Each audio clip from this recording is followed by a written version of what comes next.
ಇವತ್ತು ಏನು ಮೂಡಾದಲ್ಲಿ ಹಗರಣ ನಡೆದಿದೆ, ಈ ಹಗರಣ ಕೇವಲ ಪ್ರಾಧಿಕಾರದ ಅಧಿಕಾರಿಗಳ ಸುತ್ತ ನಡೀತಾ ಇದೆ.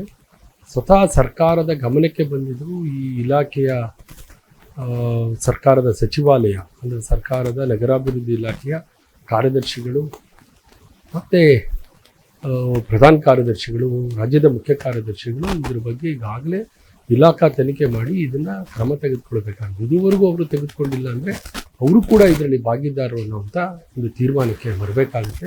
ಈ ನಿಟ್ಟಿನಲ್ಲಿ ನಾನು ಈಗ ಮುಖ್ಯ ಕಾರ್ಯದರ್ಶಿಗಳಿಗೆ, ನಗರಾಭಿವೃದ್ಧಿ ಪ್ರಧಾನ ಕಾರ್ಯದರ್ಶಿಗಳಿಗೆ ಪತ್ರ ಬರೆದಿದ್ದೀನಿ.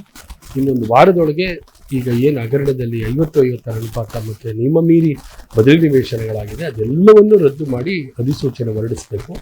ಒಂದು ವಾರದಲ್ಲಿ ಹೊರಡಿಸಲಿಲ್ಲ ಅಂದರೆ ನೀವು ಕೂಡ ಇದರಲ್ಲಿ ಭಾಗಿದಾರರು ತಪ್ಪಿತಸ್ಥರು ಅಂತ ಹೇಳಿ ನಾವು ಕಾನೂನು ಹೋರಾಟ ಮಾಡಬೇಕಾಗುತ್ತೆ ಅಂತ ಕೂಡ ಹೇಳಿದೆ. ಅವ್ರನ್ನೂ ಕೂಡ ಆರೋಪಿಗಳು ಮತ್ತು ಈ ಪ್ರಕರಣದಲ್ಲಿ ಅವರು ಕೂಡ ಭಾಗಿದಾರರು ಅಂತೇಳಿ ಅವ್ರ ವಿರುದ್ಧ ಕೂಡ ನಾವು ದೂರನ್ನು ಕೊಡಬೇಕಾಗ್ತದೆ, ನ್ಯಾಯಾಲಯದಲ್ಲಿ ಹೋರಾಟ ಮಾಡಬೇಕಾಗುತ್ತೆ ಅಂತ ಹೇಳಿದ್ವಿ. ಈ ಒಟ್ಟಾರೆ ಮೈಸೂರು ನಗರದ ಅಮೂಲ್ಯವಾದ ಕೋಟ್ಯಾಂತರ ರೂಪಾಯಿ ಆಸ್ತಿ 16,000 ನಿವೇಶನಗಳು ಈಗಾಗಲೇ ಬೇಕಾಬಿಟ್ಟಿಯಾಗಿ ಲೂಟಿಯಾಗಿದೆ. ಅದರ ರಕ್ಷಣೆ ಮಾಡಬೇಕು ಅನ್ನೋದರ ಒಂದು ಪ್ರಯತ್ನವಾಗಿ ನಾವು ಸರ್ಕಾರವನ್ನು ಎಚ್ಚರಿಸಲಿಕ್ಕೆ ಮತ್ತು ಸರ್ಕಾರದ ಉನ್ನತ ಸ್ಥಾನದಲ್ಲಿ ಇರ್ತಕ್ಕಂಥ ಅಧಿಕಾರಿಗಳು ಬೇಜವಾಬ್ದಾರಿಯಿಂದ ಮಾಡಿದ್ದಾರೆ ಅಂತಕ್ಕಂಥದ್ದು ಹೇಳಲಿಕ್ಕೆ ಬರೋದಿಲ್ಲ. ಇದು ಉದ್ದೇಶಪೂರ್ವಕವಾಗಿ ಹಗರಣವನ್ನು ಮುಚ್ಚು ಹಾಕಲಿಕ್ಕೆ ಇವತ್ತು ಯಾವುದೇ ಅಧಿಕಾರಿಗಳ ವಿರುದ್ಧ ಕ್ರಮ ತೆಗೆದುಕೊಂಡಿಲ್ಲ. ಹಿಂದೆ ಬಿಜೆಪಿ ಸರ್ಕಾರ ನಡೆಸಿದಂಥ ತಾಂತ್ರಿಕ ಸಮಿತಿ ವರದಿ ಕೂಡ ಈ ಸರ್ಕಾರದ ಸಲ್ಲಿಕೆ ಆಗಿದೆ. ಆ ವರದಿ ಪ್ರಕಾರ ಕೂಡ ಕ್ರಮ ತೆಗೆದುಕೊಳ್ಬೇಕಿತ್ತು, ಅದು ಕೂಡ ಆಗಿಲ್ಲ ಅಂತಕ್ಕಂಥದ್ದು ನಮ್ಮ ಆರೋಪ. ಮೂಡಾದಲ್ಲಿ ದೈನಂದಿನ ಕಾರ್ಯಗಳಿಗೆ ಕೆಲಸಗಳಿಗೆ ಏನು ತೊಂದರೆ ಇಲ್ಲ ಅಂತ ಸರ್ಕಾರ ಆದೇಶ ಮಾಡಿದೆ. ಮೂಡಾದಲ್ಲಿ ಕೆಲಸ ನಡೀತಾ ಇದೆ. ಮೂಡ ಪ್ರಾಧಿಕಾರದ ಸಭೆ ಆಗಬಾರ್ದು ಅಂತ ಏನೋ ಸರ್ಕಾರ ತೆಗೆದುಕೊಂಡಿದೆ. ಅದು ಯಾತಕ್ಕೆ ತೆಗೆದುಕೊಂಡಿದೆ ಗೊತ್ತಿಲ್ಲ. ಅಂದರೆ ಇದು ಹಗರಣ ಆಗಿದೆ ಅಂತ ಈ ಸರ್ಕಾರ ಒಪ್ಕೊಂಡಿರೋದ್ರಿಂದಲೇ ತನಿಖಾ ಒಂದು ತಂಡವನ್ನು ನೇಮಿಸ್ತು. ಅದು ಕೂಡ ಈಗ ನಿಷ್ಕ್ರಿಯ ಆಗಿದೆ. ಅದ್ರ ಜೊತೆಗೆ ಒಂದು ವಿಚಾರಣಾ ಆಯೋಗ ಅನ್ನೋದು ನೇಮಕ ಮಾಡಿದ್ವಿ. ಇವೆಲ್ಲ ಆಗಿರೋದ್ರಿಂದ ಮೂಡಾದಲ್ಲಿ ಗಬ್ಬೆದ್ದು ನಾರ್ತಾ ಇದೆ ಅಂತ ಸ್ವತಃ ಮುಖ್ಯಮಂತ್ರಿಗಳು ಕೂಡ ಹೇಳಿರೋದ್ರಿಂದ ಇವತ್ತು ಮೂಡಾದಲ್ಲಿ ಬಹಳ ದೊಡ್ಡ ಹಗರಣ ಆಗಿದೆ ಅಂತ ಸರ್ಕಾರ ಒಪ್ಕೊಂಡಿದೆ, ಮುಖ್ಯಮಂತ್ರಿಗಳು ಒಪ್ಕೊಂಡಿದ್ದಾರೆ.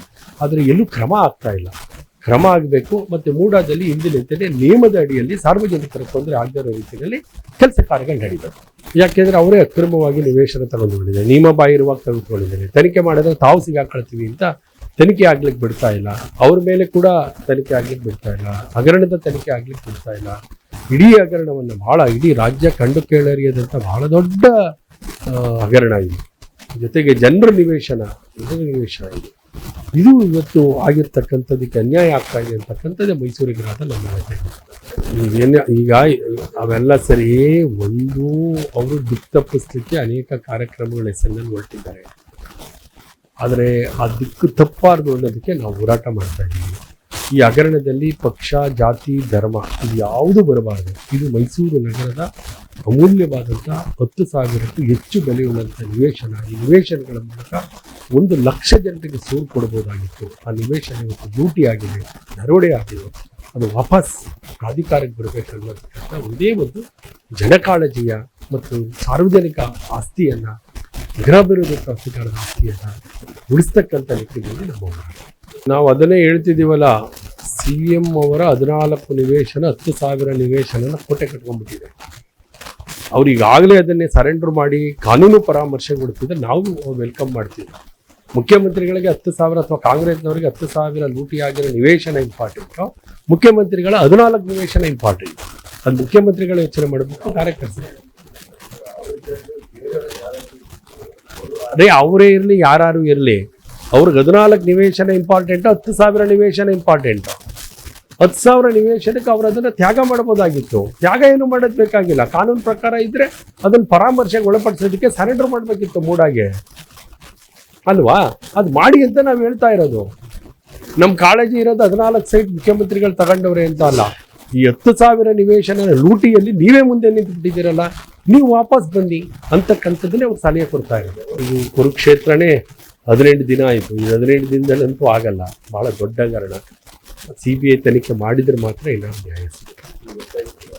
ಯಾವಾಗಲೂ ಹೇಳ್ತಿದ್ದೀವಲ್ಲ, ಯಾಕಂದ್ರೆ ಸರ್ಕಾರ ಮಾಡಿಲ್ಲ, ಇಲಾಖಾ ತನಿಖೆ ಮಾಡಿಲ್ಲ. ಅವ್ರು ಯಾರೋ ತನಿಖಾ ಸಮಿತಿಯವರಂತೂ ಆಲ್ರೆಡಿ ಊರು ಬಿಟ್ಟು ಹೋಗ್ತಿದ್ದಾರೆ. ಬಟ್ ಏನಿಲ್ಲ, ಆಲ್ರೆಡಿ ಅಧಿಕಾರಿಗಳು ನಿಷ್ಕ್ರಿಯ ಆಗಿದ್ದಾರೆ, ಸರ್ಕಾರದ ಪ್ರಭಾವಕ್ಕೊಳಗಾಗಿದ್ದಾರೆ. ಅದ್ರ ಪ್ರತಿಫಲನ ಈ ವರಿಷ್ಠ ಅಧಿಕಾರಿಗಳು ಕೂಡ ಅದನ್ನು ಅನುಭವಿಸ್ತಾರೆ.